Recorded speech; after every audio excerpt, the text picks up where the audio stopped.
কই যাস? ফাহাদের কাছে যাব একটু। ঠিক আছে যা, বিকেলের মধ্যে ফিরে আসিস। কেন, কোথাও যাবে নাকি? তোর আপুকে দেখতে যাব। ও আল্লাহ গো, আমার আবার বোন হলো কোন সময়? আমার বোন আছে আমি নিজেও জানি না। হারাম জাদা, জুতা চিনিস? গাল লাল করে দিব। তোর আপু মানে তোর মামা তো বোনকে দেখতে যাওয়ার কথা বলতেছে। তোর মায়া আপুর কথা বলছে। ও, আগে বলবে তো, আমি কি না কি ভাবছি। তা তুমি মায়া আপুকে দেখতে এখন কানাডায় যাবে? তুই বেশি বুঝিস কেন? তোর মায়া আপু আজ কানাডা থেকে বাসায় আসতেছে পড়ালেখা শেষ করে, আর যাবে না। তাই দেখতে যাব তুই আর আমি। আচ্ছা, আমি কি কখনো মায়া আপুকে দেখছি? শুধু নামই শুনেছি। মায়া নামের একটা মেয়ে আমার মামার আছে, সে এখন কানাডায়। আবার তুই দেখছিস? তবে তোর মনে নেই অনেক বছর আগের কথা। ও ছোট থেকেই পড়ালেখার জন্য ওর মামার কাছেই গেছিল। ও আচ্ছা, তা তোমার ভাইয়ের মেয়ে দেখতে কেমন গো আম্মু? বলো, তোমার ভাইকে আমার সাথে বিয়ে দিবে নাকি? দাঁড়া হারামজাদা। আমাকে আর পাইকে দিলাম এক দৌড়ে বাড়ির বাইরে। তারপর বাইকটা নিয়ে বেরিয়ে পড়লাম ফাহাদের কাছে যাওয়ার জন্য। যেতে যেতে আপনাদের পরিচয় দিয়ে নেই, আমি ফারাবী ইসলাম অর্ণব। আমি বাবা মার একমাত্র সন্তান। আব্বু একটা বিজনেস আছে আর মা বাসায় থাকে। আর আমি এবার অনার্স প্রথম বর্ষে। বাবা কাজের জন্য বেশি সময় দেশের বাইরে থাকে। প্রায় আধা ঘন্টা বাইক চালিয়ে এক জায়গায় এলাম। ফাহাদ আমাকে এই জায়গায় আসতে বলেছে, কিন্তু কেন আমি নিজেও সেটা জানি না। তাই আমি ফাহাদকে ফোন দিলাম। প্রথমবার ধরল না, আবার দিলাম, ধরল না। এভাবে 3বার দিলাম, ফোন ধরল না। মেজাজটা পুরো চেতে গেল আমার। আবার কল দিলাম, এইবার ফোন ধরল। কিরে, এতক্ষণ কই ছিলি? গার্লফ্রেন্ডের সাথে মিটিয়ে বিজি মনে হয়। এই তো মামা, ঠিক ধরছিস। ঠিক ধরছি মানে? তুই কই? এখানে কেন আসতে বললি? দোস্ত একটা কথা বলি, রাগ করিস না। আগে বল তুই কোথায়, তাড়াতাড়ি আয়। দেখ দোস্ত, রাগিস না, আগে পুরো কথাটা শোন। বল। আমি তোকে ডেকেছি আড্ডা দেওয়ার জন্য, আর তোর একটা গার্লফ্রেন্ডের ব্যবস্থা করতে। বাবা, কে তুই ভাই? তোরে তো আমি চিনতেই পারলাম না। আমায় গার্লফ্রেন্ড দিবি আর তুই? সত্যি বলছি, ওই দিক দিয়ে অনেক মেয়ে যায়, যেটা পছন্দ হয় তোকে পটিয়ে দিতাম। আমার গার্লফ্রেন্ড লাগবে না, তুই কই, তাড়াতাড়ি আয়। দোস্ত, আমি তোর কাছে যাওয়ার জন্য বের হয়েছিলাম। আসার সময় মিম ফোন দিয়ে বলল ওর সাথে নাকি ঘুরতে যাবে, আর আমিও না করতে পারলাম না। আমি এখন ওর সাথে ঘুরতে আইছি, এখন যেতে পারবো না, রাগ করিস না। আজ একটা গার্লফ্রেন্ড নাই বলে রাগ আমি কি করব? রাগের চেয়ে দুঃখটা অনেক গভীর। আজ একটা গার্লফ্রেন্ড নেই বলে সিঙ্গেলেরাই বোঝে সিঙ্গেল থাকার কষ্ট, যন্ত্রণা, হতাশা, দুঃখ, বেদনা। হতাশ হবে না দোস্ত, আমার মন বলতেছে তোর পিছন দিক থেকে কোনো মেয়ে আসতেছে, এই মেয়ে হবে তোর গার্লফ্রেন্ড। তোর ভবিষ্যৎবাণী তোর কাছে রাখ, কাট। আমি এখন একটু ঘুরে বাসায় যাব। দেখ না দোস্ত, পেছনে যদি মেয়ে না থাকে তাহলে নাই, আর যদি আসে আমাকে ট্রিট দিবি। রাখ তোর ট্রিট, শালা আমি মরি আমার জ্বালায়, আর তুই আইসিস ভবিষ্যৎবাণী করতে। দোস্ত একবার দেখ। কেন বিরক্ত করতেছিস? ঠিক আছে দেখছি। এক রাশ বিরক্তি নিয়ে পেছনে তাকালাম আমি। পেছনে তাকাতেই দেখলাম একটা মেয়ে আমার দিকে আসতেছে। দেখতে তো মাশাল্লাহ পরীর মতো। প্রথম দেখাই ক্রাশ বাস সব একসাথে খেয়ে গেলাম। ফাহাদের কথা মানতে হবে। এদিকে ফাহাদ ফোনে হ্যালো হ্যালো করতেই আছে, আমার সেদিকে কোনো হুঁশ নেই। আমি শুধু ক্রাশকে দেখেই যাচ্ছি। কিছু না বলে ফোনটা কেটে দিলাম আমি মেয়েটার দিকে অপলক তাকিয়ে আছি। মেয়েটা কখন যে আমার সামনে চলে এলো জানতেই পারলাম না। মেয়েটা আমার সামনে এসে বলল, আমাকে একটু রাইড শেয়ার করবেন? মেয়েটির কথায় আমার হুঁশ ফিরে। কাছে থেকে মেয়েটাকে দেখতে আরও সুন্দর লাগছে। মনে হচ্ছে এক্ষুনি কাজী অফিসে নিয়ে যাই। তারপর আমি বললাম, কি বললেন? শুনতে পাইনি। আমাকে একটু রাইড শেয়ার করবেন? মেয়েটি হয়তো ভাবছে আমি রাইড শেয়ার করি, কারণ আমি একটা হেলমেট পরে আছি আর একটা এক্সট্রা আছে। ফাহাদের জন্য এনেছিলাম। যাই, মেয়েটা থাকে কোথায় আর পরিচিত হতে পারবো। আমার মনে তো লাড্ডু ফুটছে। তখন আমি বললাম, জি অবশ্যই। কোথায় যাবেন? চলুন আমি রাস্তা দেখিয়ে দিচ্ছি। ঠিক আছে চলুন। তারপর মেয়েটি বাইকে উঠল। আমি হেলমেটটা দিলাম, মেয়েটিও পরে নিল। তারপর আমি চালাতে লাগলাম। এক অসাধারণ মুহূর্ত আমার জন্য। জীবনের প্রথম আমার বাইকের পেছনে কোনো সুন্দরী রমণী। আমি বাইকটা আস্তে চালাতে লাগলাম, কারণ যত আস্তে যাব তত বেশি সময় ক্রাশের সাথে থাকতে পারবো। আর একটু ভদ্র সাজারও কিছু আছে না? যাই হোক, মেয়েটির সাথে কথা বলতে হবে। আমি কোনো কিছু বলতে যাব, তার আগেই মেয়েটি বলল, দাঁড়ান, আমি নামবো। কেন? এখানেই বাসা নাকি আপনার? না। তাহলে কেন নামবেন? এটা কি বাইক চালাচ্ছেন?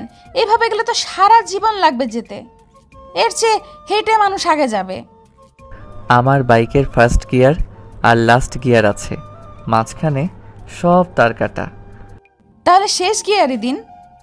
ঠিক আছে। তারপর আমি স্পিড দিয়ে গাড়ি চালাতে লাগলাম। মেয়েটি মনে হয় ভয় পেয়েছে, তাই আমাকে জড়িয়ে ধরল। আহা, কি এক ফিলিংস! আপনাদের বলে বোঝাতে পারবো না। পেছনে মেয়ে জড়িয়ে ধরে আছে। আহা! হঠাৎ করে সামনে একটা কুকুর চলে এলো, তাই আমি কষে ব্রেক মারলাম। সাথে সাথে হাওয়ায় ধপাস করে উঠতে লাগলাম। মনে হচ্ছে উপরে চলে যাব। চোখ খুলে দেখতে পেলাম মেয়েটির বেশি কিছু ক্ষতি হয়নি, উঠে দাঁড়াচ্ছে। এইটুকু দেখেই চোখ বুজে গেল, আর কিছু মনে নাই। যখন চোখ খুললাম দেখলাম মেয়েটি আমার দিকে কেমন করে তাকিয়ে আছে। তার চোখগুলো পুরো মায়ায় ভরা। মনে হয় সারা জীবন তাকিয়ে থাকলেও মায়া কমবে না চোখের প্রতি। আশেপাশে তাকিয়ে দেখলাম হসপিটালে, হাতে পায়ে ব্যান্ডেজ। মেয়েটির দিকে তাকিয়ে দেখলাম কোনো ক্ষতি হয়নি, শুধু কপালে বাম সাইডে একটু ব্যান্ডেজ করা। দেখতে আরও অসম্ভব সুন্দর লাগছে। আমার জ্ঞান ফিরেছে, কোনো হুঁশ নেই মেয়েটির। আমার দিকে তাকিয়েই আছে, কিছুই বুঝলাম না। আমি মেয়েটির চোখের সামনে তুড়ি মারতেই মেয়েটির ধ্যান ভাঙল। সাথে সাথে মেয়েটি লজ্জা পেয়ে গেল, কিন্তু কেন লজ্জা পেল কিছুই বুঝতে পারলাম না। তবে লজ্জা পেলে মেয়েটির সৌন্দর্য আরও বৃদ্ধি পায়। তখন মেয়েটি আমাকে বলল, যাক, তাহলে জ্ঞান ফিরলো আপনার। ফিরেছে তো অনেক আগেই, আপনি খেয়াল করেন নাই? আচ্ছা, আপনার কিছু হয়নি তো? না, তেমন কিছু না, মাথায় একটু চোট পেয়েছি। আমাকে এখানে কে নিয়ে এলো? আমি। ধন্যবাদ আপনাকে। আর সরি, আমার জন্য আপনার যাওয়াও হলো না, আবার ব্যথাও পেলেন। সমস্যা নাই, ওটা একটা দুর্ঘটনা। আপনার বাসা নাম্বার দিন, আসতে বলি। বাসায় ফোন দিলে আবার আম্মু শুরু করে দিবে। আপনার ফোনটা দিন, একটা বন্ধুকে কল করি, সে এসে নিয়ে যাবে। আপনার বাসায় ফোন দেন। বাসায় ফোন দিলে আম্মু আবার কান্না করে দিবে, আরও নানান কাহিনী। ঠিক আছে। তারপর আমি ফোনটা নিলাম, ফাহাদকে কল দিলাম। প্রথমবার রিসিভ করলো না, আবার দিলাম। এবার রিসিভ করে বলল, আসসালামু আলাইকুম, কে বলছেন? ওয়ালাইকুম আসসালাম। আমিটা কে? আমি অর্ণব। তুই কি এখনো গার্লফ্রেন্ডের সাথে আছিস নাকি? না, বাসায়। তুই কই আছিস? তোর আম্মু ফোন দিয়ে বলতেছে আছিস নাকি তুই? কোথায় যেন যাওয়ার কথা ছিল? তোর আম্মু চোটে আছে খুব। আমি হাসপাতালে আরাম করে ঘুমিয়ে আছি। মজা করতেছিস? না, আমি সত্যি হসপিটালে বাইক নিয়ে অ্যাক্সিডেন্ট করেছি। দোস্ত, তুই ঠিক আছিস তো? তোর কিছু হয় নাই তো? না, কিছু হয়নি, হাতে আর পায়ে অল্প চোট পেয়েছি। তুই হসপিটালে চলে আয়, আমাকে নিয়ে যা। আর আম্মুকে কিচ্ছু বলবি না, বাসায় গিয়ে বলবো। ঠিক আছে, তুই থাক, আমি আসতেছি। তারপর ফোনটা কেটে দিলাম। তারপর মেয়েটিকে দিয়ে দিলাম। যাই হোক, মেয়েটির নাম্বারটা তো পেলাম, ফাহাদের ফোন থেকে নিয়ে নিব। তখন আমি বললাম, আপনি আমার জন্য এত কিছু করলেন, আপনার নামটাই তো জানা হলো না। আমার নাম মায়া। আপনার? ফারাবী ইসলাম অর্ণব, সবাই অর্ণব বলেই ডাকে। আপনার নামটা তো সুন্দর। আপনারটাও। আপনি আমার জন্য এত কিছু করলেন, তাছাড়া আপনার জানি কোথায় যাওয়ার ছিল, আপনি চলে যান। আপনাকে এভাবে রেখে কিভাবে যাই? আর আমি বাসায় ফোন করে বলে দিয়েছি যেতে দেরি হবে। আরে সমস্যা নাই, আপনি যান, এক্ষুনি ফাহাদ এসে আমাকে নিয়ে যাবে। আরে না, আগে আসুক না হয়, তারপর আমি যাব। সমস্যা নাই, আপনি যান, বাসায় আপনার জন্য চিন্তা করছে হয়তো। মায়া যেতে চাইছিল না, আমি জোর করে পাঠিয়ে দিলাম। বাসায় গেলে না জানি কি করে আম্মু। একে তো অ্যাক্সিডেন্ট করছি, আবার মামাতো বোনকে দেখার জন্য যাইতে চাইছিল। একটু পর ফাহাদ এলো। একটা কথা বলতে ভুলেই গেছি, মায়া নামের মেয়েটি সব বিল নাকি দিয়ে দিছে। তারপর ফাহাদ আমাকে ধরে নিয়ে যেতে লাগলো। একটু একটু করে হাঁটতে পারতেছি। তারপর হসপিটালের বাইরে এসে একটা গাড়ি নিয়ে বাসার উদ্দেশ্যে রওনা হলাম, ফাহাদ আর আমি। বাসায় এসে কলিং বেল চাপ দিতেই আম্মু দরজা খুলে দিল। প্রথম আমাকে দেখে রাগে মনে হয় খেয়ে ফেলবে, আবার আমার হাত পা ব্যান্ডেজ দেখে আম্মু বলল, কি রে, কি করে হলো এসব? তুই ঠিক আছিস তো বাবা? আমি ঠিক আছি, কিছুই হয়নি। তা তো দেখতেই পাচ্ছি। কি করে হলো এসব? বাইক নিয়ে দাঁড়িয়েছিলাম, কোথা থেকে যে একটা গাড়ি এসে ধাক্কা দিল বুঝতেই পারলাম না। গাড়িটার খেয়ে কাজ নেই, তোরে এসে ধাক্কা দিল। তোরে আমি ভালো করে চিনি, এখন ভেতরে আয়। তারপর ফাহাদ আমাকে ভিতরে নিয়ে গেল। সিঁড়ি বেয়ে উপরে উঠতে আরও আরেক ঝামেলা। একটু কষ্ট করে সিঁড়ি বেয়ে ফাহাদের সাহায্য নিয়ে উঠলাম। তারপর রুমে এসে ফাহাদ চলে গেল বিদায় নিয়ে। তখন আম্মু বলল, এবার বল কিভাবে কি হলো। সত্যি বললাম তো। থাক, বলা লাগবে না। তুই যে সত্যি বলছিস তা আমি অন্ধের মতো বিশ্বাস করছি। আম্মু, তুমি জানি কোথায় যেতে চাইছিলে? তুই যদি আজকে অসুস্থ না হইতিস তাহলে তোকে আমি মেরে ঠ্যাং ভেঙে দিতাম। থাক, ভাঙা লাগবে না, তুমি এখন যাও, আমি ঘুমাবো, খুব ক্লান্ত লাগছে। ঠিক আছে, তুই বিশ্রাম নে। তারপর আম্মু চলে গেল, আমিও ক্লান্ত থাকায় ঘুমিয়ে পড়লাম। সন্ধ্যায় আম্মু ঘুম থেকে তুলে খাবার খাইয়ে দিয়ে চলে গেল। তারপর কিছুক্ষণ এফবিতে ঘোরাঘুরি করে আবার ঘুমিয়ে পড়লাম। পরের দিন সকালে ঘুম থেকে উঠে ফ্রেশ হয়ে একটু হাঁটাহাঁটি করলাম আস্তে আস্তে। খাবার টেবিলে আম্মু বলল, আজ নাকি বিকেলে আমার মামাতো বোন মায়া আসবে। তাতে আমার কি, আমার ক্রাশ মায়াকে খুঁজে বের করতে হবে। তারপর দুপুরে খাবার খেয়ে ঘুমিয়ে পড়লাম, কারণ আমার কোনো কাজ নাই। আম্মু বাইরেও যেতে দিল না আজকে, বিকেলে ঘুমিয়ে আছি। এমন সময় দেখলাম মায়া নামের মেয়েটি আমার মাথার পাশে বসে আছে। এই মেয়ে তো যেখানে যায় সেখানেই দেখতে পাই। স্বপ্ন ভেবে নিজে নিজে বললাম, মাই ক্রাশ মায়া, তোমায় অনেক অনেক ভালোবেসে ফেলেছি। যেখানেই যাই তোমাকেই দেখতে পাই, তোমার ওই চোখের চাহনিতে আবদ্ধ আমি। অনেক অনেক ভালোবাসি, ঘুমাতে গেলেও শান্তি নেই, যেখানেই যাই তোমাকেই দেখতে পাই, খুব ভালোবেসে ফেলেছি। কথাগুলো বলে দেখলাম স্বপ্নে আমার ক্রাশ চলে যাচ্ছে। স্বপ্নে ভেবেই দিলাম হাত ধরে টান, সাথে সাথে আমার বুকে এসে আছড়ে পড়ল। আহা, স্বপ্ন হলেও অনুভূতি অন্যরকম। আমার ক্রাশ জোর করছে, আমি ছাড়ছি না। এমন সময় গালে ঠাস ঠাস করে দুইটা পাপ্পি পড়ে গেল। স্বপ্ন হলেও এত জোরে লাগে নাকি? গাল পুরো লাল হয়ে গেছে। লাফ মেরে বিছানা থেকে উঠে পড়লাম। দেখলাম আমার ক্রাশ মায়া দাঁড়িয়ে আছে। এটা কি সত্যি? তাই চোখগুলো ভালো করে ডলে নিলাম। তাকিয়ে দেখি সামনে মায়া দাঁড়িয়ে আছে। আমার বিশ্বাস হচ্ছে না। একটা চিমনি কাটলাম হাতে, আমার ব্যথা পেলাম। তার মানে সামনে সত্যি সত্যি মায়া। তাকে দেখে আমি বললাম, আপনি এখানে কি করছেন আর কোথা থেকে এলেন? এমন সময় আম্মু রুমে এলো। এসে মায়াকে দেখিয়ে বলল, এটাই হচ্ছে তোর মামাতো বোন মায়া। এটা বলে আম্মু মায়া আপুকে নিয়ে চলে গেল। তার মানে এই মায়াই আমার সেই মামাতো বোন মায়া আপু, আমার থেকে সিনিয়র। এতক্ষণ আমার পাশে মায়া আপুই ছিল। আমি সত্যিই তাকে জড়িয়ে ধরেছিলাম, আরও অনেক কথা বলেছি। মায়া আপুকে জড়িয়ে ধরার কারণে আমাকে চড় মারল। আমার সব শেষ। আমি এখন মায়া আপুর সামনে যাব কিভাবে? তাকে জড়িয়ে ধরেছিল, স্বপ্ন ভেবে বাস্তবে। যাই হোক, হাতের শক্তি আছে বলতে হবে। গালটা এখনো ব্যথা করছে। মায়া আপু আমার মাথার পাশে বসে কি করছিল? আমার দিকে কেন গালে হাত দিয়ে তাকিয়েছিল? নানা প্রশ্ন আর অনুভূতি নিয়ে ওয়াশরুমে চলে গেলাম ফ্রেশ হতে। ফ্রেশ হয়ে বাইরে বের হয়ে দেখলাম মায়া আপু বিছানায় বসে পা দোলাচ্ছে। মায়া আপুর দিকে তাকাতেই লজ্জা লাগছে, তাই আমি বললাম, সরি আপু, ইচ্ছে করে কিছু করিনি, তখন স্বপ্ন ভেবে জড়িয়ে ধরেছিলাম। ঠিক আছে, আর যে কথাগুলো বলছিলি সেগুলো কি হলো বল? কথাগুলো কি সত্যি সত্যি আমাকে বলেছিলি? স্বপ্নে তোমাকে ভেবে ওই কথাগুলো বলেছিলাম। আমি তোর থেকে অনেক বড়, আর কোনো কথা নাই। একদিনে দেখেই ভালোবাসা হয়ে গেল? ভালোবাসা তো কোনো বয়স মানে না, আর ভালোবাসা কখনো বলে কই আসে না, সেটাও যে কোনো সময় যেখানে সেখানে হয়ে যায়।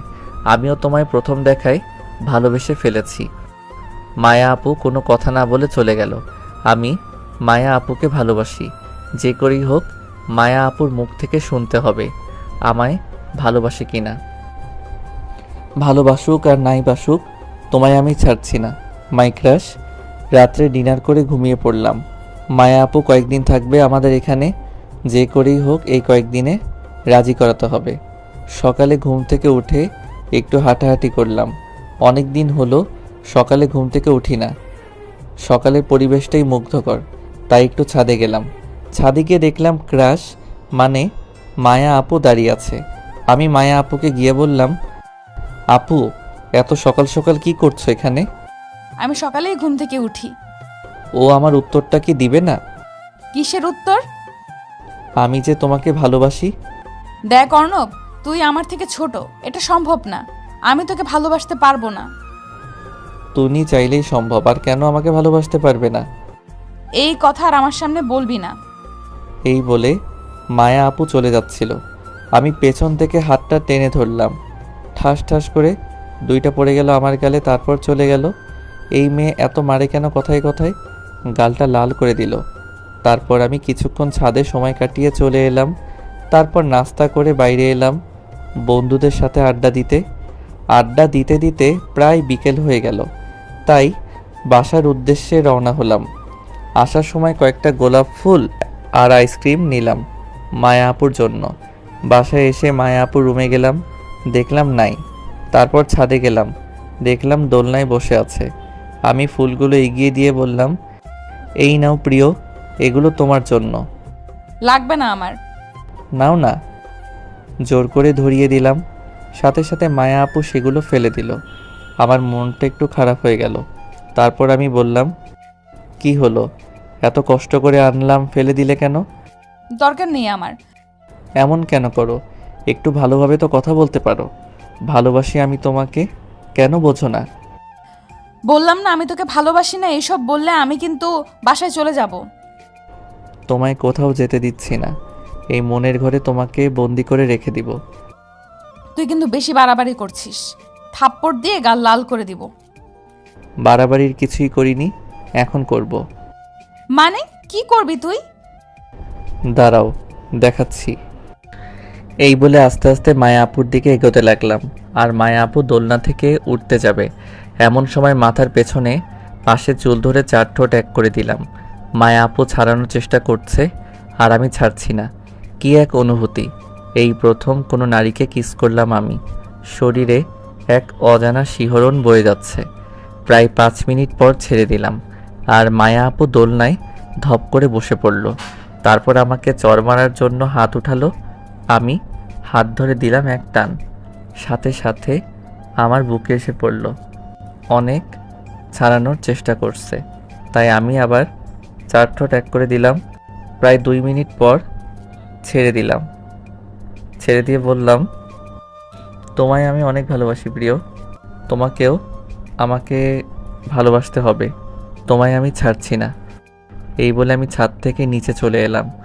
রুমে এসে ফ্রেশ হয়ে ঘুমানোর চেষ্টা করলাম, কিন্তু ঘুম আসছে না। একটু আগের সিনটা সামনে আসছে। এসব ভাবতে ভাবতে কখন যে ঘুমিয়ে গেলাম মনে নাই।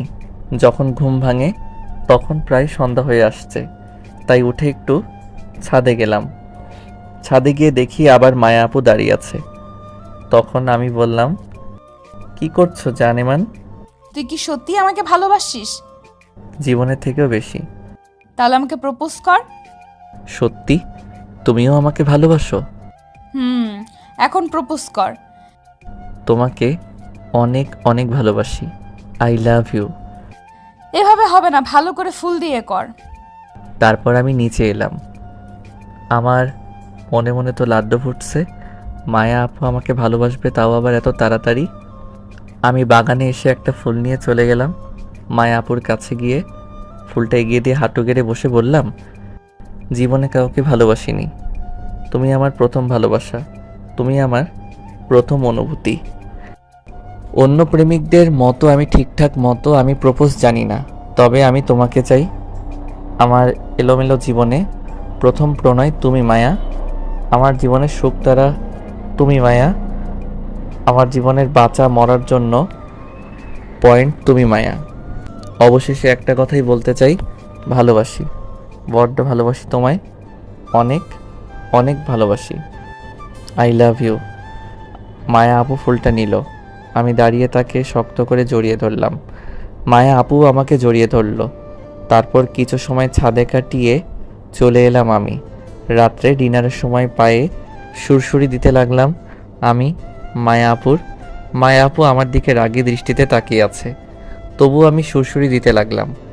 এবার দিল জোরে একটা পাড়া, সাথে সাথে চিৎকার করে উঠলাম। আমার চিৎকার দেখে আম্মু বলল, কি হলো, চিৎকার দিলি কেন? কিছু না, টেবিলের ভেতর দিয়ে মনে হয় বিড়াল গেল, পায়ে লাগলো তো তাই ভয় পেয়ে চিৎকার দিলাম। যত সব, বিড়াল দেখে কেউ এভাবে চিৎকার দেয়? আমি দেই? তোর প্যাচাল বাদ দিয়ে খা এখন। মায়া আপুর দিকে তাকিয়ে দেখি মুচকি মুচকি হাসছে, মনে হচ্ছে দেই একটা। তারপর খাওয়া দাওয়া করে রুমে চলে এলাম।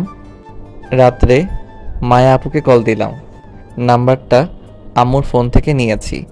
ফোন রিসিভ করে মায়া আপু বলল, হ্যালো, কে? তোমার হবু বর। কানের নিচে এমন দিব না, তোর পাগলামি বের হয়ে যাবে। রাখ। রাগ করো কেন? আমি অর্ণব। ও, তুমি আগে বলবে তো, বলো কি বলবে। একটু ছাদে এসো না। না, এখন এত রাতে আমি যেতে পারবো না। আসো না প্লিজ, একটু থেকে চলে যেও। না, আমি এখন যেতে পারবো না। তুমি তো আমাকে ভালোই বাসো না, আমার কথা কেন শুনবে? যাও, তোমাকে আসতে হবে না। আমার বাবুটা রাগ করে। ঠিক আছে, যাচ্ছি। তারপর মায়া আপু ফোনটা কেটে দিল। আমি কথা বলতে বলতে ছাদে চলে এসেছি। 2-3 মিনিট পর মায়া আপু এলো। এসে আমাকে বলল, কি হলো, এত রাতে ছাদে আসতে বললে কেন? তুমি আর আমি চাঁদ দেখবো তাই। দোলনায় বসো তো। তারপর মায়া আপু দোলনায় বসলো। আমি তার কাঁধে মাথাটা দিলাম, দিয়ে বললাম, জানো, প্রথম যেদিন তোমায় দেখেছিলাম বুকের ভিতর কেমন জানি অনুভব হয়। তোমায় আমি এই কয়েকদিন অনেক ভালোবেসে ফেলেছি। তুমি আমার সিনিয়র, তবুও ভালোবাসা তো কোনো বয়স মানে না। তোমাকে অনেক অনেক ভালোবেসে ফেলেছি। তারপর কিছু সময় কাটিয়ে চলে এলাম আমরা। রুমে এসে দিলাম এক ঘুম। এভাবেই কেটে গেল কয়েকদিন। আমি মায়া আপুকে খুব ভালোবাসি, আর মায়া আপুও আমাকে খুব ভালোবাসে। আজকে মায়া আপু চলে যাবে, ভাবতেই খুব খারাপ লাগছে। তাকে ছাড়া আমার এক মুহূর্ত ভালো লাগবে না। তাই আমিও যাব মায়া আপুর সাথে তাদের বাসায়, কয়েকদিন থেকে আসব। আম্মুর থেকে পারমিশন নিয়ে নিয়েছি আগেই। 1 সপ্তাহ থাকবো মায়া আপুর সাথে। তারপর সকালের খাওয়া করে রুমে এলাম রেডি হতে। পরনে আমার ব্ল্যাক শার্ট, ব্ল্যাক জিন্স, শার্টের হাতা কোনোই পর্যন্ত ফোল্ড করা, চুলগুলো সুন্দর করে সাজানো, হাতে ব্র্যান্ডেড কালো ঘড়ি পরে তৈরি হলাম আমি। তারপরে বাইরে বের হয়ে ড্রয়িং রুমে আসলাম। মায়া আপু এখনও তৈরি হচ্ছে। জানি না মেয়েদের এত সময় লাগে কেন আটা ময়দা মাখতে। তারপর অপেক্ষা করতে লাগলাম। প্রায় আধা ঘন্টা হলো বসে আছি। অবস্থা আমার খারাপ বসে থাকতে থাকতে। অবশেষে যুদ্ধ জয় করে বেরিয়ে এলো মায়া আপু। তাকে দেখে 54,692 ভোল্টের ক্রাশ খেলাম। এই মেয়েটা ক্রাশ খাইয়ে খাইয়ে মেরে ফেলবে নাকি? পরনে তার নীল শাড়ি, হাতে বিভিন্ন কালারের চুড়ি, চোখে কাজল, ঠোঁটে হালকা লিপস্টিক, সব মিলিয়ে একটা নীল পরি। দেখেই আবারও ঠাস করে ক্রাশ খেয়ে গেলাম। আমি মায়া আপুয়ের দিকে এক দৃষ্টিতে তাকিয়ে আছি। মায়া আপুয়ের দিকে তাকিয়ে আছি। এমন সময় কারো তুড়ির আওয়াজে ধ্যান ভাঙে আমার। সামনে তাকিয়ে দেখি মায়া আপু। যা বাবা, মায়া আপু কখন সামনে এলো বুঝতেই পেলাম না। তখন মায়া আপু বলল, কিরে এভাবে চেয়ে আছিস কেন? তোমাকে আজকে পরীর মতো লাগছে জান পাখি। আর হবু বরকে কেউ তুই বলে? মায়া আপু কিছু বলল না, কি যেন ভেবে আমার দিকে তাকিয়ে আম্মুর কাছে বিদায় নিতে চলে গেল। তারপর আম্মুর থেকে বিদায় নিয়ে দুইজনে বাড়ির বাইরে আসলাম। তারপর মায়া আপু বলল, কিরে কিভাবে যাবি? কেন বাইকে? সেদিনের মতো আবার ফেলায় দিবি না তো? সেদিন তো ওটা অ্যাক্সিডেন্ট মাত্র। আমি কি বাইক চালাতে জানি না নাকি যে তোমায় ফেলাই দিব? ঠিক আছে চল। তারপর মায়া আপু বাইকে বসলো, আমি বাইক চালাতে লাগলাম। আজ এক অন্য অনুভূতি। সেদিন ছিল অপরিচিতা, আর আজ সম্পর্কটা এক অন্যরকম রূপ। আহা, এক অন্যরকম অনুভূতি।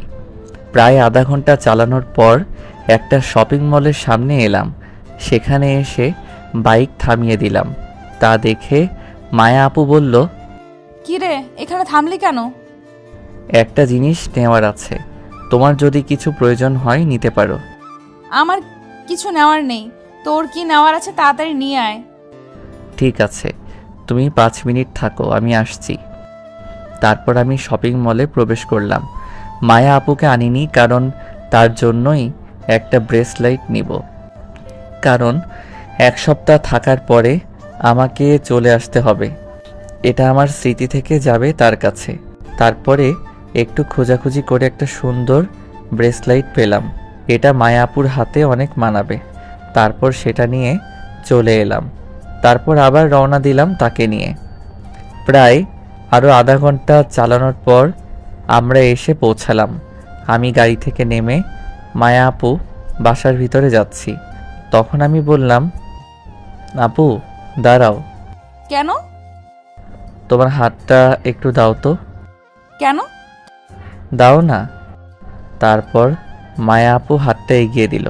আমি পকেট থেকে ব্রেসলাইটটা বের করতে করতে বললাম, আমি তো 1 সপ্তাহ পরে আবার চলে যাব, তাই আমার স্মৃতি হিসেবে তোমার হাতে এটা পরিয়ে দিব। তারপর আমি ব্রেসলাইটটা বের করে পরিয়ে দিতে যাব, এমন সময় মায়া আপু বলল, তোকে একটা কথা বলি, আমি তোকে ভালোবাসি না, আর এটা আমার লাগবে না। মজা করো না তো। আমি মজা করছি না। তুই যখন ছাদে আমায় জোর করে কিস করিস তখন আমার খুব রাগ হয়েছিল, তাই তোর উপরে প্রতিশোধ নেওয়ার জন্য এমনটা করেছি। আমি কখনো তোকে ওই চোখে দেখিইনি। তুই আমাকে ভুলে যা, আমার থেকে ভালো মেয়ে পাবি তুই। এসব কথা শুনে আমি পুরো পাথর হয়ে গেছি। মাটি সরে গেছে আমার পায়ের নিচ থেকে। মায়া আপু আমাকে ভালোবাসেনি ভাবতে খুব কষ্ট হচ্ছে আমার। আমি যে তাকে খুব খুব ভালোবাসি। আমার চোখ পুরো ছলছল করছে, মনে হয় এক্ষুনি ঝড় নামবে। তখন আমি মায়া আপুকে বললাম, কেন এমনটা করলে আমার সাথে? চুপ। আমার সাথে এমনটা কেন করলে? খুব ভালোবাসি তোমায়। তুমি খুব সহজেই বললে ভুলে যেতে। ভুলে যেতে চাইলেই কি ভুলে যাওয়া সম্ভব? তোমাকে আমি জীবনে ওটা চাইতেও বেশি ভালোবাসি। তোমাকে কিভাবে ভুলবো আমি? প্রতিশোধ নেওয়ার ছিল, অন্যভাবে নিতে। কেন এমনটা অভিনয় করলে আমার সাথে? কি দোষ করেছিলাম আমি? তোমায় তো ভালোই বেসেছিলাম। এমনটা না করলেও পারতে। ভালো থেকো, আর তোমাকে ডিস্টার্ব করব না। এই বলে ব্রেসলাইটটা সেখানেই ছুঁড়ে ফেলে দিলাম। চোখ যেন আমার বাদ মানছে না। কথাগুলো বলতে বলতে কেঁদে দিয়েছি। তারপর চোখ মুছে বাইকে চড়ে স্টার্ট দিয়ে সেখান থেকে চলে এলাম। সেখান থেকে এসে একটা লেকের পাড়ে গেলাম। সেখানে গিয়ে বসলাম। আশেপাশে কোনো মানুষ নেই। নদীর পানি একে একে বয়ে যাচ্ছে। আমার চোখের পানিও বাদ মানছে না। আসার সময় কয়েক প্যাকেট সিগারেট কিনে নিয়ে এলাম। সেখানে বসে সিগারেট খেতে লাগলাম। একটা টান দিতেই প্রচুর পরিমাণে কাশি হতে লাগলো। চোখ জ্বলতে লাগলো, লাল হয়ে গেল। কষ্ট হচ্ছে খুব, কিন্তু এই সামান্য কষ্ট কিছুই না আমার বুকের ভিতরে হওয়া কষ্টের থেকে। সেখানে বসে সিগারেট খেতে লাগলাম আর আজকের দেওয়া মায়া আপুর আঘাতপ্রাপ্ত কথাগুলো ভাবতে লাগলাম। সেখানে বসে কাটিয়ে দিলাম অনেক সময় সিগারেট খেতে খেতে। প্রায় সন্ধ্যা হয়ে এলো। এখন বাসায় যেতে হবে। তাই সেখান থেকে উঠে বাইক নিয়ে বাসার দিকে আসতে লাগলাম। কিছুক্ষণের ভিতরে বাসায় চলে এলাম। কলিং বেল চাপ দিলাম, কেউ খুলল না। আবার দিলাম, এবার আম্মু দরজা খুলে দিল। আমায় দেখে আম্মু অবাক হয়ে তাকিয়ে আছে আমার দিকে। তারপর আম্মু বলল, কিরে, তোর মামা বাড়ি থাকার কথা, এত রাতে চলে এলি কেন? আর তোর চোখ মুখ এমন হয়েছে কেন? মুখ থেকে গন্ধ আসতেছে, কিছু খেয়েছিস নাকি? আমি কোনো কথা না বলে আম্মুকে পাশ কাটিয়ে ভিতরে চলে এলাম। আম্মু দরজা বন্ধ করে আমার পেছন পেছন আসতে লাগলো। আম্মু কিছু বলার আগেই রুমে ঢুকে ঠাস করে দরজা বন্ধ করে দিলাম। বাহির থেকে আম্মু দরজা খোলার জন্য বলতেছে। আমি তা কানে না নিয়ে বিছানায় শুয়ে শুয়ে কাঁদতে লাগলাম। বুকের ভিতরটা কষ্টে শেষ হয়ে যাচ্ছে আমার। মায়া আপু এভাবে অভিনয় করতে পারলো আমার সাথে? শুধু তো ভালোই বেসেছিলাম। ভাবতেই বুক ফেটে কান্না আসছে আমার। কখনো মায়া আপুকে ভুলতে পারতো কিনা জানি না। কাঁদতে কাঁদতে কখন যে ঘুমিয়ে গেছি মনে নাই। এদিকে আম্মু আমার অবস্থা দেখে চিন্তিত। আমি 1 সপ্তাহ থাকবো বলে গিয়েছিলাম, কিন্তু চলে এলাম কেন? তাই আম্মু মামিকে ফোন করলো। আচ্ছা আরশি, অর্ণবের সাথে কিছু হয়েছে? না, কেন, কি হয়েছে? অর্ণব বাসা থেকে গেল 1 সপ্তাহ থাকবে তোমাদের ওখানে বলে, কিন্তু ও তো রাতে এখন বাসা এলো আর চোখ মুখ ফুলে আছে, কান্না করেছে মনে হয়। কি বলো সব? কিন্তু অর্ণব তো আমাদের এখানে আসেনি। ও তো মায়ের সাথেই গেল তোদের সাথে ওখানেই থাকার জন্য। তাহলে এতক্ষণ কই ছিল? ও তো ভেতরেই আসেনি, আর মায়া তো একাই এসেছে বাসার ভেতরে, ও তো আসেনি। বাসায় এসে সোজা রুমে চলে গেল, কোনো কথা বলো না। এরকম তো কোনো সময়ও করে না ও। আমি মায়াকে বলে দেখি কিছু হয়েছে নাকি। ঠিক আছে, আমি দেখছি ওদিকে। ঠিক আছে। তারপর আম্মু ফোন কেটে দিয়ে চিন্তিত হয়ে রুমে চলে গেল, কারণ অনেক রাত হয়ে গেছে। এদিকে মামি মায়া আপুকে জিজ্ঞেস করার জন্য তার রুমে গেল। গিয়ে দেখলো মায়া আপু কী যেন চিন্তা করছে। তখন মামি মায়া আপুর পাশে গিয়ে বসলো। তখন মায়া আপু মামিকে বলল, কিছু বলবে আম্মু? অর্ণব আর তোর মধ্যে কিছু হয়েছে? না, কেন, কি হয়েছে? না, ও নাকি আমার বাসায় থাকার জন্য এসেছিল, কিন্তু না এসে চলে গেল কেন? আমাকে বলছিল কি জানি কাজ আছে। আমি বাসার ভেতরে ঢোকার জন্য বলছিলাম, কি জানি কাজ আছে বলে চলে গেছে। ও, অর্ণব এখন এত রাতে বাসায় ফিরলো?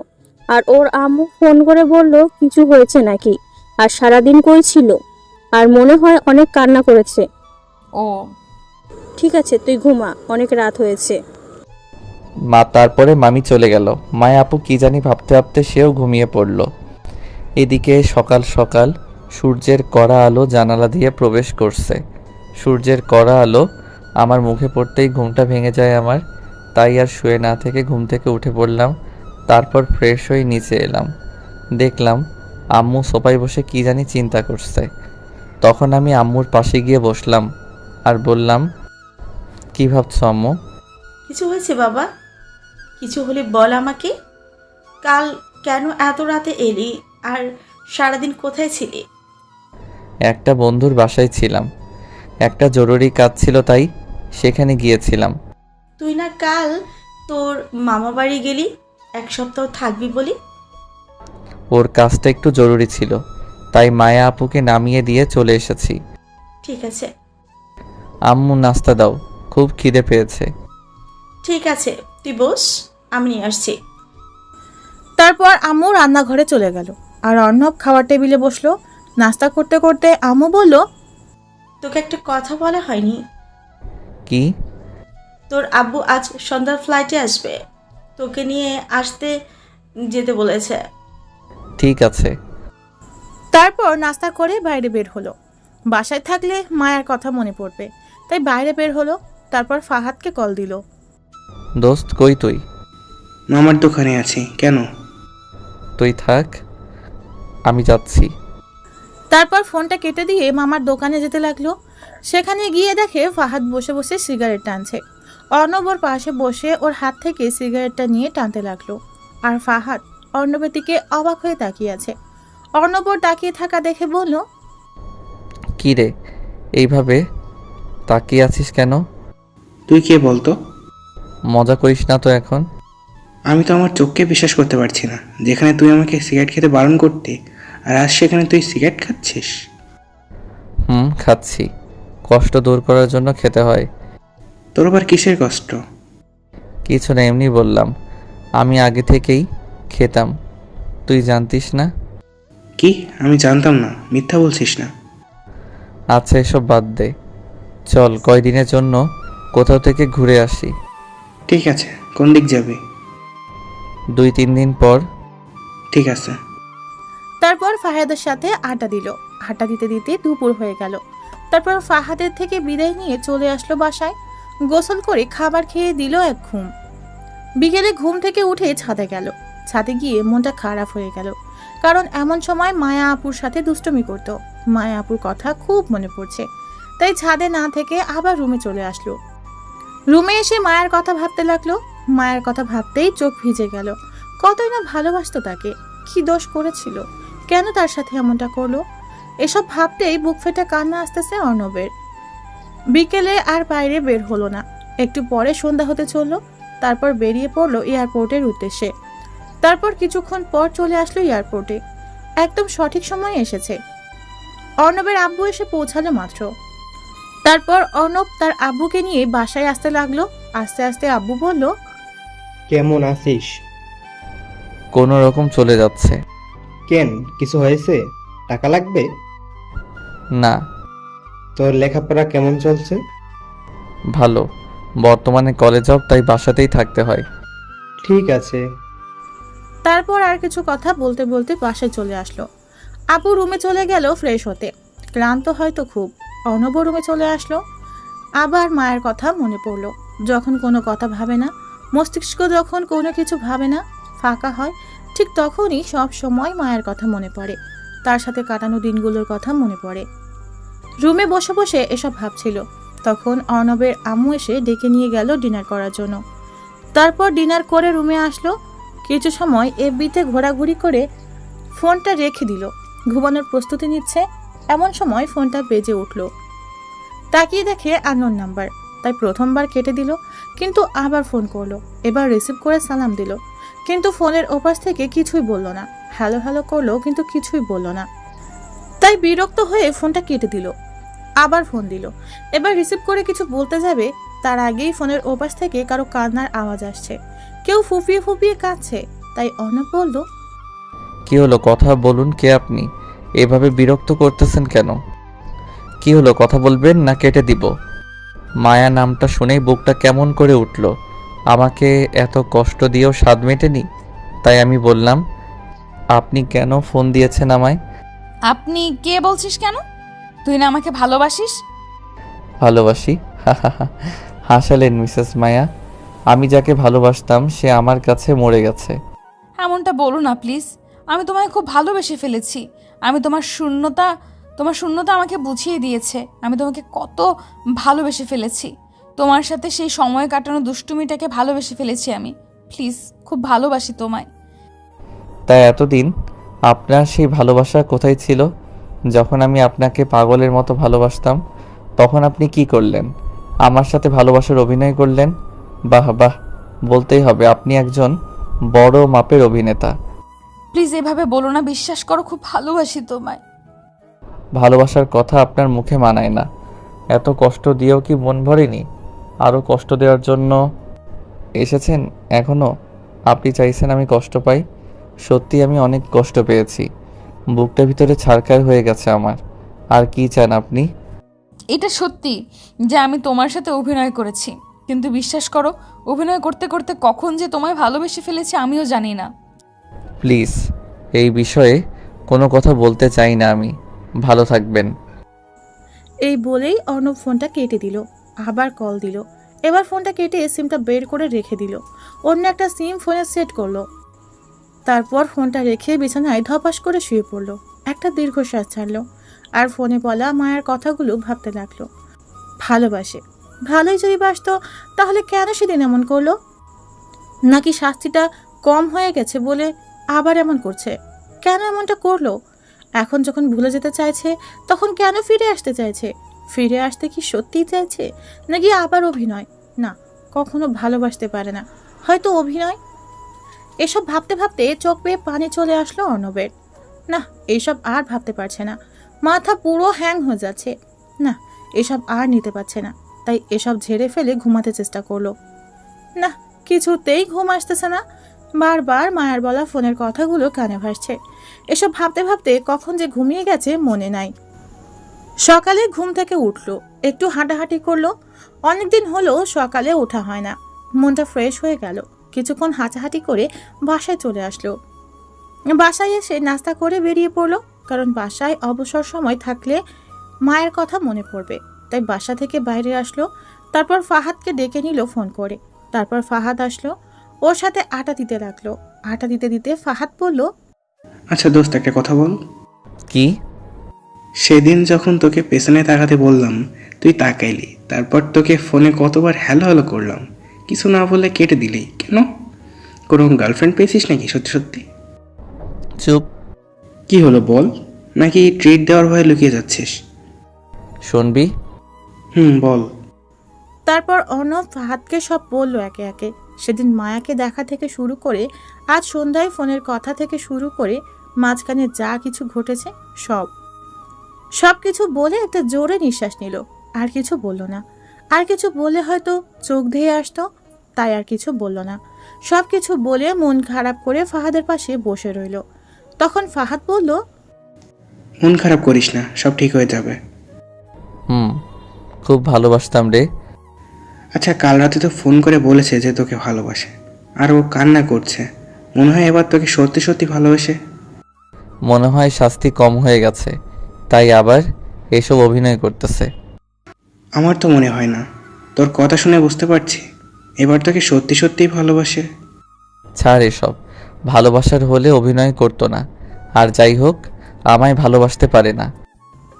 ফাহাদের সাথে কথা বলছিল এমন সময় ফোনটা বেজে উঠল। তাকিয়ে দেখে আম্মু। ফোনটা রিসিভ করে বলল, আম্মু বলো। তুই কোথায়? বাসায় আয়। কেন, কিছু হয়েছে নাকি? না, কিছু হয়নি, তুই বাসায়। ঠিক আছে, যাচ্ছি। তারপর ফাহাদের থেকে বিদায় নিয়ে বাসায় আসতে লাগলো। বাসায় এসে কলিং বেল চাপ দিতেই দরজা খুলে গেল। মনে হয় ওর জন্যই অপেক্ষা করতেছিল। দরজার দিকে তাকিয়ে যা দেখলো তা কোনো দিনও আশা করেনি অর্ণব। দরজার দিকে তাকিয়ে দেখে মায়া। মায়া কোনো কিছু বলবে তার আগেই কিছু বলার সুযোগ না দিয়ে অর্ণব পাশ কাটিয়ে ভিতরে চলে গেল। অর্ণব দেখলো মায়া ড্রয়িং রুমে তার আম্মুর সাথে বসে আছে। তাই আম্মুকে বলল, আম্মু কেন আসতে বললে আমায়? মায়া আসছে, তাই তোকে ডাকলাম। ওর বোরিং লাগবে, তাই তোর সাথে সময় কাটাতেই তোকে ডাকলাম। অর্ণব কিছু না বলে রুমে চলে গেল। পেছনে পেছনে মায়া রুমে গেল। তাকে দেখে রাগ অভিমান সব হচ্ছে অর্ণবের, কিন্তু কিছু করতে পারছে না। তাই বিরক্ত হয়ে বলল, কিছু কি বলবেন আপু? কি বললি? কানে কি শুনতে পান না নাকি? বললাম আপনার কিছু বলার থাকলে বলেন আপু, না হলে আমি এখন ঘুমাবো। কি বললি? আমি তোর আপু হই? আপু হয়তো কি, আপনি আমার মামাতো আদরের সিনিয়র বোন। তো আপু হয়তো কি বলবো? এভাবে কথা বলছিস কেন? তো কিভাবে কথা বলবো? ভালোবেসেও তো কথা বলতে পারিস। আমি এর চেয়ে বেশি ভালো করে কথা বলতে পারি না। আর ভালোবাসার কথা বলছেন, সেটা কবেই উঠে গেছে আমার জীবন থেকে। আমি আবার ঠিক করে দিব আমার ভালোবাসা দিয়ে। আপনার ভালোবাসা? হাসালেন তো মিসেস মায়া, আপনি তো অভিনয় সেরা। সত্যি অসাধারণ আপনার অভিনয়। আপনাকে তো পুরস্কার দেওয়া উচিত। এইভাবে বলো না, আমার খুব কষ্ট হয়। আপনার তো কষ্ট হওয়ার কথা না, আপনার তো আনন্দ হওয়ার কথা। হাজার হোক, প্রতিশোধ নিতে পেরেছেন, তা আবার কি মনে করে আসলেন? প্রতিশোধ কি কম হয়ে গেছে নাকি? প্লিজ এইভাবে বলো না, বিশ্বাস করো আমি তোমাকে অনেক ভালোবাসি। তুমি এমনভাবে বলো না, খুব কষ্ট হয় আমার। তাই এতদিন এই আপনার ভালোবাসা কোথায় ছিল? তখন কি ঘুমিয়েছিল নাকি? এখন জেগে উঠেছে ভালোভাবে শাস্তি দেওয়ার জন্য? বিশ্বাস করো, তোমার সেই দুষ্টুমি আর ভালোবাসার অভিনয় করতে করতে ভালোবেসে ফেলেছি, আমি নিজেও জানি না। খুব ভালোবেসে ফেলেছি। আর একটা সুযোগ দাও আমাকে। আমি আর দ্বিতীয়বার কোনো বেঈমানকে সুযোগ দিতে পারবো না। আপনার প্রতি যতটা ভালোবেসেছিলাম আমি, আজ ঠিক ততটাই ঘৃণা করি আমি আপনাকে। সব ঘৃণা দূর করে দিব আমার ভালোবাসা দিয়ে। খুব ভালোবাসি তোমায়। এসব কথা আর আমি শুনতে চাই না। রুম থেকে বেরিয়ে যান বলছি। আমার কথাটা তো। বেরিয়ে যান বলছি, কখনো আমার রুমে যেন না দেখি। মায়া কিছু না বলে রুম থেকে চলে গেল। কি বলবে, হয়তো বা আর কিছুই বলার ছিল না। তারপর অর্ণব ধপাস করে বিছানায় পড়ে গেল। কেন ওর সাথে সবসময় এমনটা হয়? অভিনয় তো করলো, তাহলে আবার কেন ফিরে আসলো? আবার কি চায়? নাকি সত্যিই ভালোবাসে? এরকম হাজারো চিন্তা মাথায় নিয়ে ঘুমিয়ে পড়লো। সন্ধ্যায় ঘুম ভাঙলো আম্মুটাকে। তারপর ফ্রেশ হয়ে ডিনার করতে আসলো। আব্বু, আম্মু আর মায়া বসে আছে। অর্ণব গিয়ে তাদের সাথে যোগ দিল। মায়া অর্ণবের সামনে চেয়ারে বসে আছে। অর্ণবের দিকে কেমন করে তাকিয়ে আছে। খাবার খেতে খেতে পায়ে সুরসুরি অনুভব করলো। মনে হচ্ছে কেউ পা দিয়ে পা সুরসুরি দিচ্ছে। মায়ের দিকে তাকিয়ে দেখলো তার দিকে তাকিয়ে মুচকি মুচকি হাসছে। অর্ণবের আর বোঝার বাকি রইল না কিছু। কোনো রকমে খাওয়া শেষ করে রুমে চলে আসলে পুরো সময় পায়ে সুরসুরি দিয়েছে, কিন্তু কিছুই বলতে পারলো না। রুমে এসে শুয়ে পড়লো। প্রতিদিন রুমের দরজা খুলে দিয়ে ঘুমায়, আজও তার ব্যতিক্রম না।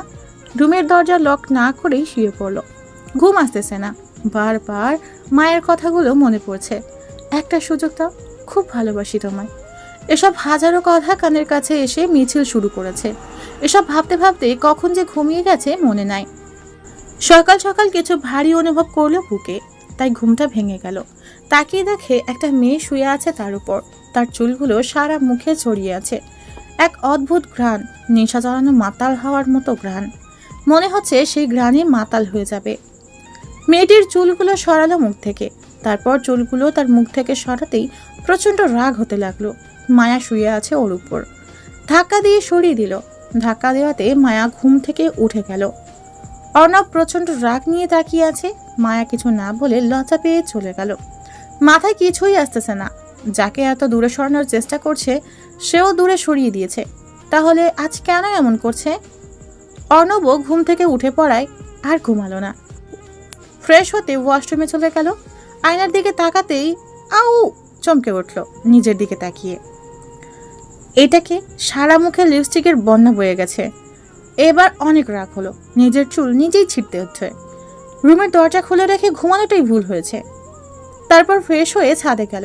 ছাদে গিয়ে দেখে মায়া ছাদের এক সাইডে উদাস হয়ে আকাশের দিকে তাকিয়ে আছে। তাই অর্ণব সেখান থেকে চলে আসতে যাবে, এমন সময় পিছন থেকে মায়া বলল, আমি তোর কাছে এতটাই ঘৃণার হয়ে গেছি যে আমি এখানে আছি বলে থাকা যাবে না। মায়ার কথায় অর্ণব কেমন যেন একটা ফিল অনুভব করলো। তাই সেখান থেকে গেল না, ছাদের একপাশে গিয়ে দাঁড়িয়ে রইল। এমন সময় পিছন থেকে মায়া জড়িয়ে ধরলো। অর্ণব এক ছটকায় সরিয়ে দিল। কোনো কথা না বলে সেখান থেকে চলে আসতে যাবে, এমন সময় মায়া পিছন থেকে অর্ণবের হাত টেনে ধরে বলল, প্লিজ অর্ণব, আমাকে বোঝার চেষ্টা করো। সত্যিই আমি তোকে অনেক ভালোবাসি। যখন আমি এখান থেকে গেলাম একটা দিন আমি শান্তিতে ঘুমোতে পারিনি। সব সময় সবখানে শুধু তোর কথাই মনে পড়ে। তোর সাথে থাকতে থাকতে তোর দুষ্টুমিগুলোকে খুব মিস করি। অনেক অনেক ভালোবাসি তোমায়। আপনার বলা শেষ হলে বলেন, আমি যাই। সত্যি তোকে অনেক অনেক ভালোবাসি। তোকে ছাড়া আমার এই জীবন অসম্পূর্ণ রয়ে যাবে। তোকে ছাড়া আমি থাকতে পারবো না, মরে যাব। তো জান না মরে, আমি বাধা করেছি নাকি? এই কথা বলতে পারলি? ঠিক আছে, আর কোনো দিন তোর সামনে আমায় দেখবি না। চলে যাব অনেক দূরে, বাঁচবো না আমি তোকে ছাড়া। এই বলে মায়া কাঁদতে কাঁদতে দৌড়ে নিচে চলে গেল। অর্ণব ছাদেই দাঁড়িয়ে ভাবতে লাগলো, আর একটা সুযোগ তো দেওয়াই যায়। যদি সত্যি সত্যিই কিছু করে ফেলে তাহলে নিজেকে ক্ষমা করতে পারবে না, না আর দূরে সরিয়ে রাখবে না, নিজে করে নেবে। এই ভেবে নিচে নামতে যাবে, এমন সময় নিচ থেকে আম্মু চিৎকার করে উঠল। এটা শুনে অর্ণব এক দৌড়ে নিচে চলে আসলো। নিচে এসে স্তব্ধ হয়ে গেল। অর্ণবের মুখ থেকে কোনো কথা বের হচ্ছে না, চোখ থেকে কয়েক ফোঁটা পানি গড়িয়ে পড়লো। কারণ মায়া ডাইনিং টেবিলের সামনে পড়ে আছে, হাত দিয়ে ফ্যানকে দিয়ে রক্ত পড়ছে, আর অর্ণবের আম্মু তার পাশে দাঁড়িয়ে কাঁদছে। অর্ণব কোনো কথা না বলে তাড়াতাড়ি কোলে তুলে নিল। একটা গাড়ি নিয়ে সোজা হাসপাতালে চলে আসলো। তারপর ডাক্তার মায়াকে নিয়ে ভিতরে গেল। অর্ণব বাইরে দাঁড়িয়ে কাঁদছে, আম্মুকে সাথে নিয়ে আসেনি। একটু পর আম্মু এসেই ঠাস ঠাস করে দুইটা চড় মেরে দিল অর্ণবের গালে। অর্ণব কি দোষ করলো আর কেনই বা মারলো কিছুই বুঝতে পারলো না। অর্ণব তার আম্মুর দিকে অবাক হয়ে তাকিয়ে আছে। তখন আম্মু অর্ণবকে বলল, মেয়েটা তোকে কত ভালোবাসতো, মানি সে একটা ভুল করেছে। মানুষ মাত্রই তো ভুল, জানিস মেয়েটা আমার কাছে সেদিন এসে কত কান্না করেছে, তোকে কতটা ভালোবাসে মেয়েটা তুই জানিস। আমি তখন তাকে বললাম আগে ওর অভিমান ভাঙা, বাকিটা আমরা দেখছি। জানিস সেদিন মেয়েটা আমার কাছে কত কান্নাকাটি করেছে। আজ তোর জন্য মেয়েটার এই অবস্থা। ওর যদি কিছু হয়ে যায় কোনোদিন ক্ষমা করব তোকে আমি। বলেই আম্মু কেঁদে দিল। অর্ণব আম্মুকে জড়িয়ে ধরে কেঁদে দিল। কেঁদে কেঁদে বলল, কিছু হবে না দেখিস, দোয়া কর যেন কিছু না হয়। অর্ণবের মাথায় হাত বুলিয়ে দিয়ে কথাটা বলল আম্মু। তারপর কিছুক্ষণ পর ডাক্তার বের হয়ে আসলো। ডাক্তারকে বের হতে দেখে সাথে সাথে অর্ণব ডাক্তারের কাছে গিয়ে বলল, ডাক্তার সাহেব, মায়ার কিছু হয়নি তো? ও ঠিক হয়ে যাবে তো? আমার রক্ত এ পজিটিভ ডাক্তার, যত খুশি রক্ত নিন প্লিজ, মায়া আপুকে সুস্থ করে দিন। তারপর ডাক্তারের সাথে ভিতরে গেল। রক্ত দিয়ে বাইরে বের হলো। কিছুক্ষণ পর বাইরে বের হয়ে দেখে মামা মামি আর আব্বুও এসেছে। অর্ণব মাথা নিচু করে তাদের সামনে দাঁড়িয়ে রইল। মায়ার আব্বু আম্মু কান্না করছে আর অর্ণবের আম্মু তাকে সান্ত্বনা দিচ্ছে। কান্না করবে নাই বা কেন, একমাত্র আদরের মেয়ে মায়া। কিছুক্ষণ পর ডক্টর বেরিয়ে আসলো। অর্ণব সাথে সাথে ডক্টরের কাছে দৌড়ে গিয়ে বলল, মায়া আপু ঠিক আছে তো ডাক্তার সাহেব? ঠিক হয়ে যাবে তো?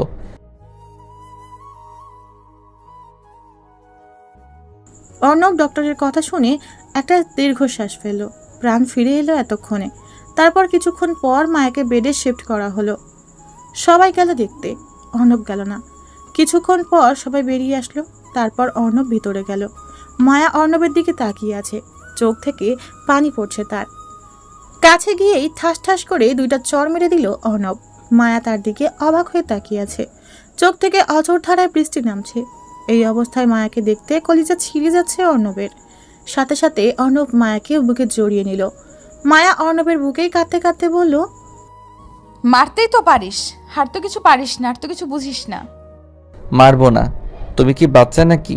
আমি রাগের মাথায় ওসব বলেছি, তাই বলে তুমি, তোমার যদি কিছু হয়ে যেত কি নিয়ে বাঁচতাম আমি? তুই তো এটাই চেয়েছিলি, তাই এমন করেছি। আবার মার খাবে বলে দিলাম? আমি তো এসব এমনি এমনি অভিমান করে বলেছিলাম, তাই বলে তুমি এসব করবে? তখন অনেক কষ্ট হয়েছিল আমার, তাই এমন করেছি। তোমার কষ্টটাই দেখলে, আমারটা দেখলে না। সেই সময় কত কষ্ট হয়েছিল আমার। আজ যদি তোমার কিছু হয়ে যেত তাহলে কি নিয়ে বাঁচতাম আমি? অনেক অনেক বেশি ভালোবাসি তোমায়। ভালোবাসতে হবে না তোকে, যা। এই বলে মায়া অভিমান করে অর্ণবকে দূরে সরিয়ে দিল। অর্ণবও মায়ের দিকে মুখ নিয়ে যেতে যেতে বলল, আমি তো আমার ভালোবাসা আদায় করে নিব। মানে? আর তুই এই দিকে মুখ নিয়ে? আর কিছু বলতে দিল না, চার ঠোঁট এক করে দিল। প্রথমে মায়া ছাড়ানোর চেষ্টা করলেও ছাড়ালো না, রেসপন্স দিতে লাগলো। পাক্কা 5 মিনিট পর ছেড়ে দিল। তখন মায়া লজ্জা পেয়ে অর্ণবের বুকে মুখ লুকালো। হাসপাতালে কিছুক্ষণ থাকার পর মায়াকে বাসায় নিয়ে আসলো। খুব ক্লান্ত থাকায় মায়া বাসায় এসে ঘুমিয়ে পড়ল। প্রায় সন্ধ্যার সময় ঘুম ভাঙল। ফ্রেশ হয়ে নিচে এসে দেখে মামা মামি আর আব্বু আম্মু খাবার টেবিলে বসে কি যেন কথা বলতেছে। মায়াকে দেখছে না। নিচে নামার পর আম্মু বলল মায়াকে ডেকে নিয়ে আসতে। তাই আবার উপরে গেল মায়ার রুমের সামনে। রুমের সামনে এসে দেখে মায়া চুল আঁচড়াচ্ছে ড্রেসিং টেবিলের সামনে। পিছন থেকে গিয়ে জড়িয়ে ধরল। এভাবে হুট করে জড়িয়ে ধরাতে চমকে গেলেও পরক্ষণেই অর্ণবকে দেখে একটা শ্বাস ফেলল। তখন মায়া বলল, করছিস কি? ছাড় বলছি, কেউ এসে যাবে। আসুক, তাতে কি? আমি তো আমার হবু বউকে ধরেছি, আর তো অন্য কাউকে ধরিনি। অন্য কাউকে ধরার ইচ্ছে আছে নাকি? অন্য কাউকে কেন ধরবো? তোমার মতো কিউট পরীর মতো একটা হবু বউ থাকতে। থাক, আর পাম দিতে হবে না, চল নিচে চল। আগে একটা ইয়ে দাও, তারপর। কি? কেন তুমি বুঝো না? ইয়ে দাও তো একটা। আমি এখন দিতে পারবো না। না দিলে নিচে যাব না। না গেলে নাই, আমার কি? তুই থাক, আমি গেলাম। এই বলে সত্যি সত্যি মায়া চলে গেল। কি মেয়ে রে বাবা, সত্যি চলে গেল। অর্ণব আর উপরে না থেকে নিচে নামলো। তারপর সবাই একসাথে ডিনার করতে লাগলো। ডিনার করতে করতে আপু বলল, অর্ণব, আমরা চাচ্ছি তোর আর মায়ার বিয়েটা দিতে। তুই কি বলিস? এখন না, একটু পরে। পড়ালেখাটা আগে শেষ করি। এমন সময় দেখলো মায়া অর্ণবের দিকে রাগী দৃষ্টিতে তাকিয়ে আছে। মনে হচ্ছে লবণ মরিচ ছাড়াই খেয়ে ফেলবে। চোখ দিয়ে ইশারা দিয়ে হ্যাঁ বলতে বলছে। তখন আব্বু বলল, লেখাপড়ার সাথে বিয়ের কি সম্পর্ক? আমরা চাই তোদের বিয়েটা কালকে দিয়ে দিতে, পরে না হয় বড় করে অনুষ্ঠান করব। ঠিক আছে, তোমরা যা ভালো মনে করো। তারপর সবাই মিলে ডিনার করে রুমে চলে আসলো। অর্ণব জানে মায়া আসবে এখন রুমে, তাই দরজার পাশে দাঁড়িয়ে রইল। একটু পর কে যেন দরজা ঠেলে ভিতরে আসতেছে। রুমের ভিতরে আসতেই ঠাস করে দরজা বন্ধ করে দিল অর্ণব। হঠাৎ দরজা বন্ধ হওয়ায় মায়া চিৎকার করে উঠল। সাথে সাথে মুখ চেপে ধরে বলল, চুপ চুপ। আমি জানিস কত ভয় পেয়ে গেছিলাম। এত ভয় পেতে হবে না। তা এত রাতে আমার রুমে কি মনে করে? পানি খেতে এসেছিলাম, তো রুমের সামনে দিয়ে যেতেই ভাবলাম ঘুমিয়েছিস কিনা, তাই। থাক, আর মিথ্যা বলতে হবে না। তুমি আমার জন্যই আসছিলা। এসেছিলাম তো কি হয়েছে? আমি কি অন্য কারো রুমে গিয়েছিলাম নাকি? তোর রুমেই তো এসেছিলাম। তা কি জন্য এসেছিলে জানতে পারি? এমনি, তুই থাক, আমি গেলাম। এভাবে চলে যেতে দিলে না যাবে। তখন যেটা দাওনি এখন ওটা দাও। এখন দিতে পারবো না, আর তো একদিন, কালকেই তো বিয়ে। তো কি হয়েছে? এখন দেরি না করে ঝটপট একটা ইয়ে দাও। ঠিক আছে, তুই চোখ বন্ধ কর। চোখ বন্ধ করতে হবে কেন? আমার লজ্জা লাগে।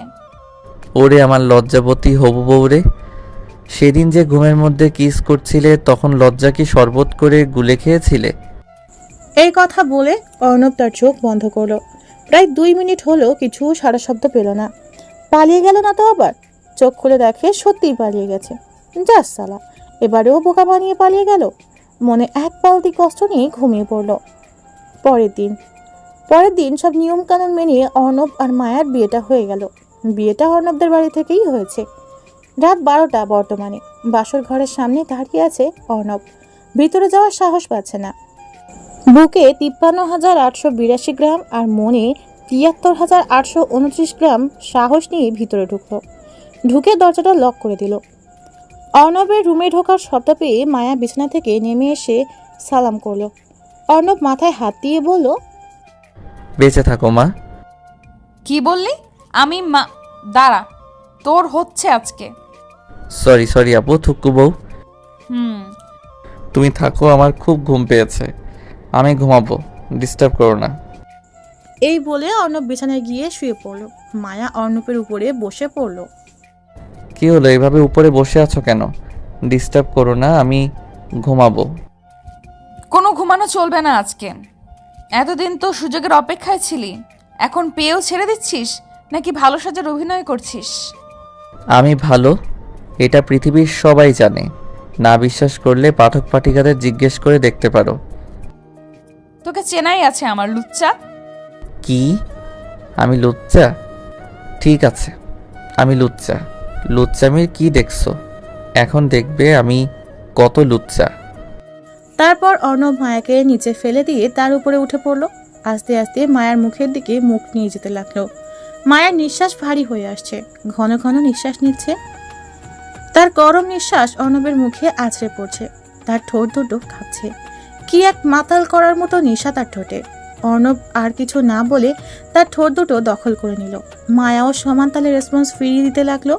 পাক্কা 10 মিনিট পর ছেড়ে দিল। মায়া অর্ণব দুজনই হাঁপাচ্ছে। তারপর মায়া অর্ণবের বুকে মাথা রাখলো আর বলল, না, আমার না টুইন বেবি লাগবে। তার জন্য কি করতে হবে শুনি?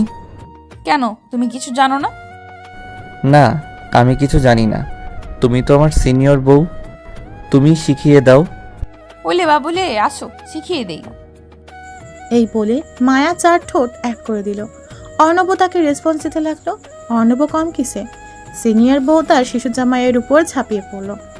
তারপর যা হবার তাই হলো। বাকিটা ইতিহাসের 758 নম্বর পৃষ্ঠায় দেওয়া আছে, পড়ে নেবেন সবাই। ধন্যবাদ।